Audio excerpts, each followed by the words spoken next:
Good afternoon. Good afternoon. Over the weekend, the White House released a framework for responsible immigration reform that will protect our people, put the interests of American workers first, and provide a permanent solution to DACA. Our framework includes 4 pillars: border security, including the wall, DACA legalization, ending extended family chain migration, and eliminating the visa lottery, moving us toward a merit-based system of immigration. We look forward to working with Congress to pass and sign legislation that addresses each of these 4 pillars. Looking ahead to tomorrow, as you know, the President will deliver his first State of the Union address. The theme of the address is building a safe, strong, and proud America, which is exactly what the President has worked to do during his first year in office. I don't want to get ahead of what the President will say during his remarks, but it will obviously be must-watch TV. But I do want to make an announcement about one of the most important traditions, the guest who will be sitting in the First Lady's box. I'll name a few of those individuals and a little bit about them. First, Corey Adams. Corey's a skilled welder at Staub Manufacturing Solutions in Dayton, Ohio. Last year, Corey and his wife were able to become first-time homeowners, and they will invest their extra money from the Trump tax cuts into their 2 daughters' education savings. Elizabeth Alvarado, Robert Minkins, Evelyn Rodriguez, and Freddie Cuevas. These two couples are the parents of 2 beautiful young girls, Nisa and Kayla, who were brutally murdered by MS-13 gang members. Corporal Matthew Bradford. In 2007, Corporal Bradford stepped on an IED while deployed in Iraq. He was blinded by the blast and lost both of his legs. After multiple surgeries and therapy, he became the first blind double amputee to re-enlist in the Marines. John Bridgers. Mr. Bridgers founded the Cajun Navy in 2016, a nonprofit rescue and recovery organization that responded in 2016 to flooding in South Louisiana and in 2017 to Hurricane Harvey in Texas. He and his team have helped thousands of people across the South. David Dahlberg. Mr. Dahlberg is a fire technician who saved 62 children and staff members from a raging wildfire that encircled their camp in Southern California. Officer Ryan Holitz. Ryan serves as a police officer in Albuquerque, New Mexico. In his 6 years on the force, he has been shot twice and experienced several near-death encounters. Officer Holitz and his wife adopted a baby from parents who suffered from opioid addiction, breaking down walls between drug addicts and police officers to help save lives. Ashley Leppert. Mrs. Leppert rescued dozens of Americans during last year's devastating hurricane season. Agent C.J. Martinez. Agent Martinez is a special agent for ICE's Homeland Security Investigations Unit. His investigations have led to more than 100 arrests of MS-13 gang members who were prosecuted for crimes including homicide, assault, and narcotics and weapons trafficking.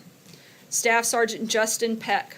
Last year, Staff Sergeant Peck was part of a team clearing IEDs from territory previously controlled by ISIS. When one of his compatriots was struck by a blast, he rushed to their side, saving their life while risking his own. Preston Sharp. Mr. Sharp has organized the placement of more than 40,000 American flags and red carnations on soldiers' graves as part of his goal to honor veterans in all 50 states and to challenge others to join the Flag and Flower Challenge. Steve Staub and Cindy Keplinger. These siblings started Staub Manufacturing Solutions 20 years ago. Thanks to the Trump bump in the economy, they were able to grow to new heights in 2017, and thanks to the Trump tax cuts, they were able to give all of their employees larger Christmas bonuses. Some of these individuals' stories are heroic, some are patriotic, others are tragic, but all of them represent the unbreakable American spirit and will inspire our nation to continue growing stronger, prouder, and more prosperous. And with that, I will take your questions. John. Sarah, the news came down in the last hour that the Deputy Director of the FBI, Andrew McCabe, is stepping down. And we get reaction from the White House, and is the President back at the end of December was tweeting about Andrew McCabe in a less than effusive praise manner. What's he thinking about him stepping down? Look, we've seen the numerous reports, as all of you have, and any specifics, I can tell you none of this decision was made by that of the White House, and any specifics I would refer you to the FBI, who I believe will be making a statement later today. You say that the White House was not involved in the decision, but clearly the president seemed to be involved in a public relations campaign against McCabe. Oh, look, the president stands by his previous comments, but in terms of the situation today, as I just said, we've seen the reports just as all of you have. We don't have any specific comments, and I would refer you to the FBI for any specifics on the things that are taking place today. Jill? So when you say that you've seen the reports, does that mean that the president was not informed by anyone at the FBI that this was happening? Has he had any conversation of anything there? No, he hasn't. Cecilia? Sir, can you say definitively then that the president did not play a role in Andrew McCabe stepping down? Yes, I didn't say the president wasn't part of this decision-making process, and we would refer you to the FBI, where Christopher Wray serves as the director, which, as I said last week, and I'll repeat again today, the president has full confidence in him and has put the decisions at the FBI in his hands. And did the president at any time convey that he wanted to fire Robert Mueller to anyone on the staff here? Not that I'm aware of, actually. Thank you. So, and just to kind of finish this loop, so no one at the White House contacted the FBI about McCabe. No one has put any directives or even had any discussions about his tenure at the FBI. Did anyone at the White House? Not that I'm aware of, nothing specific to McCabe and his stepping down as of today, if that is what is being reported. Jim? Sarah, what would you say to critics who believe that this White House and this president have had almost sort of a steady pressure put on the Justice Department, put on the FBI, since the president came into office on this special counsel investigation? Whether it be conversations with Jeff Sessions' office about his recusal, whether it be about this desire for Robert Mueller to go away, and now with Andrew McCabe. There were even reports that Rod Rosenstein was also feeling pressure from the White House. It sounds like there are multiple officials at multiple levels who are being pressured by the White House, by the president. What would you say in response to that I say what I've concern? said. I would say what I've said probably 100 times before, and continue. We'll say I'm sure 100 times today that the White House has been fully cooperative and is going to continue to be fully cooperative. In fact, we've gone above and beyond many times and certainly done everything that we could. The White House has provided over 20 witnesses and tens of thousands of pages of documents to the special counsel. We have done everything we can to be fully transparent, and we're going to continue to do that throughout the process. But what about this notion that the president has been applying pressure for months, steady pressure? The only thing that the president has applied pressure to is to make sure we get this resolved so that you guys and everyone else can focus on the things that Americans actually care about. And that is making sure everybody gets the Russia fever out of their system once and for all, that you are all reminded once again there was no collusion, and that we can move forward to focus on things like national security, the economy, and solving the immigration crisis that we have here in our country. So no obstruction of justice, nothing improper, nothing inappropriate here at all whatsoever from the president since he came into office when it comes to this investigation. No, and I think we've been pretty clear on that. Stephen? Sir, I have a question about the Nunes memo, but first I want to ask you if the president continues to have confidence in the man he appointed to be Deputy Attorney General, Rod Rosenstein. As I've said, when you guys ask this question about number of individuals, when the president no longer has confidence in someone, you'll know. On the As a memo, you yes. had another question. I do have on another that. question about the memo. The House Intelligence Committee could vote as early as today to release this memo that Chairman Nunes has reportedly crafted. The House rules contemplate that the president would then get 5 days to determine whether he has any cause to object to its public release. What's the current thinking? What's the current level of White House involvement in this decision? Can you shed any light on the process between this White House and Capitol Hill with this question? Look, no one at the White House has actually seen the memo, so it would be hard for us to make a decision to speak about it before that would take place. Right now, we're letting the House process play out, and if and when it's time for the White House to weigh in, we'll do that through the proper protocol, making sure we follow legal process. But again, we're not to that point in the process yet. Margaret. Sarah, two questions. Well, just following up on that, is the White House, I know you said you have to wait and see, idea of a release of this memo to the public? And can you say in the State of the Union address whether the president will mention at all this ongoing Russia probe, which you said, is really Russia fever that the country needs to get out of its system? Will he address it in any way? To answer your first question, we want full transparency. It's what we've said all along, and we'll make a decision when and if that time becomes necessary. In terms of the State of the Union, I'm not going to get ahead of the President's address. It's tomorrow night. I know you are all excited and will eagerly tune in and can see at that time exactly what is going to be included. But he doesn't April. feel a need to address it. I think we've addressed it every single day that we've been here. It's one of the questions you guys ask over and over and over again. In fact, we spend more time on that than we do any other topic, despite the fact that time and time again, poll after poll says that frankly no one cares about this issue, and it's certainly not the thing that keeps people up at night. We'd love to talk about all of the things that do, and my guess is that will be the focus of the President's State of the Union tomorrow. April. Two topics. Back on the State of the Union. Typically, when the presidents give their State of the Union address, particularly this first, presidents normally are optimistic when they say the state of our union is. What is the state of our union today? I think it's incredible, and I think that you'll hear that in the president's words tomorrow night. Look, we've got an economy that is booming. ISIS is on the run. We're remaking the judiciary in a way that actually believes in upholding the Constitution. There are some great things happening in this country, and I think you can expect to hear the president talk about a lot of those, not only what we've been able to do in the first year, but all of the great things that we're going to do in the next 7 years after this. On the second topic, I want to go to this issue of black unemployment. One, is the president going to start targeting black unemployment as he's saying that unemployment has gone down over his watch? I've never heard of a targeted approach from this administration.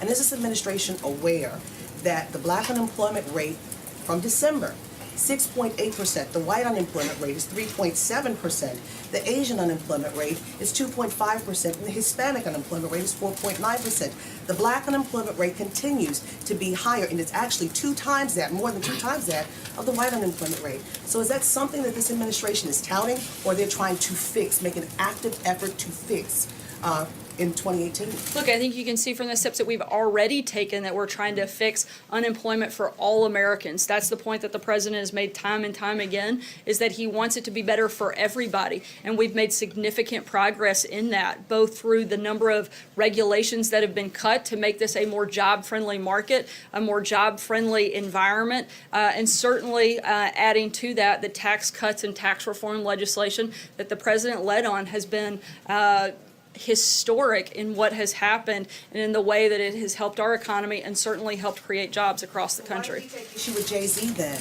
when he was just talking in terms of black America? He took issue, has he seen my black, and he screamed with caps, all caps, has he seen my black unemployment number? Because they're better than they have been, and we're certainly making progress, and we want to continue to do that.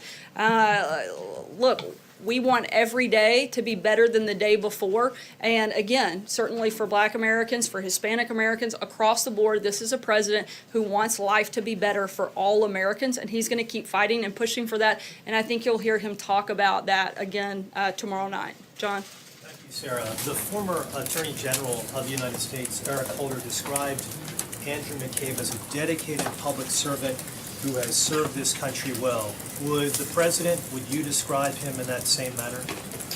Look, I don't have a personal relationship with him, so I'm not going to describe him. I think we've talked about some of the concerns that we have with some of the actions that he's taken. But in terms of anything specific regarding the deputy director, particularly the news reports of today, I would refer you to the FBI. Francesca? The president, based upon past tweets that he's put out regarding Mr. McCabe, does not seem to be a big fan of Mr. McCabe. Is he disappointed that he's leaving his post as the deputy FBI director? I haven't asked him if he was disappointed. I can tell you he didn't play a role in any of that process, and again, would refer you to the FBI for any specifics. Francesca? Thank you, Sarah. In one of the president's tweets in December, though, he did say that Andrew McCabe is, quote, racing the clock to retire with full benefits, 90 days to go. So does the president believe that Andrew McCabe should be allowed to retire with full benefits?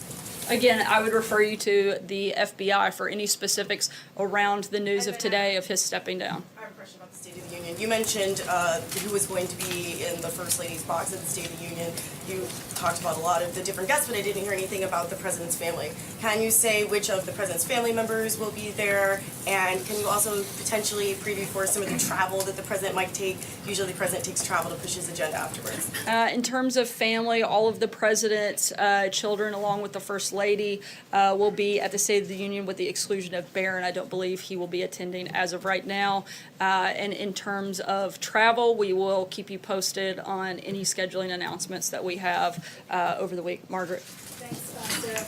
I want to ask you a question about the 5G network, but also, before I do that, Treasury is set, I believe the deadline is today, to release 2 Russia-related reports to Congress.